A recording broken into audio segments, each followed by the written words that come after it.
দেখো এখন রাত 8:30 থেকে 9টা মতো বাজে। তোমাদের দাদাভাই বাজার থেকে ইলিশ মাছ নিয়ে এসছে। আর ইলিশ মাছ তোমাদের দাদাভাই, মেয়ের, আমার তিনজনেরই খুবই ফেভারিট। তো ইলিশ মাছটাকে দিয়ে লবণ হলুদ মাখিয়ে রেখে দিয়েছি। এদিকে ঘুগনি করবো বলে সকালবেলা একটু মটর ভিজিয়েও রেখে দিয়েছিলাম। আর দেখো মেয়ে আবার ক্যামেরার সামনে এসে হাই হ্যালো করছে। আর তোমাদের দাদাভাই যেহেতু ভোরবেলায় চলে যাবে, গিয়ে এখান থেকে ডিউটি জয়েন করবে, তাই যাতে না দেরি হয়ে যায় তার জন্য ড্রেসের লোগো টোগো লাগিয়ে আমি গুছিয়ে রেখে দিয়েছি ব্যাগে।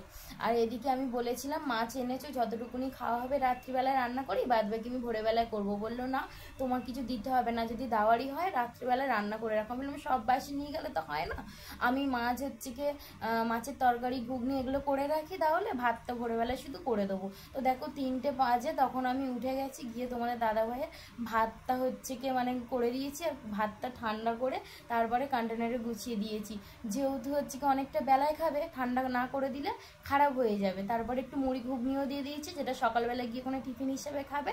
আর হচ্ছে গিয়ে ভাত তরকারিটা বেলায় খেয়ে নেবে, মাছের তরকারি দিয়ে দিয়েছিলাম, ভাত দিয়ে দিয়েছিলাম। আর এদিকে দেখো 3:20-25 বাজে, তোমাদের দাদাভাই বেরিয়ে পড়েছে।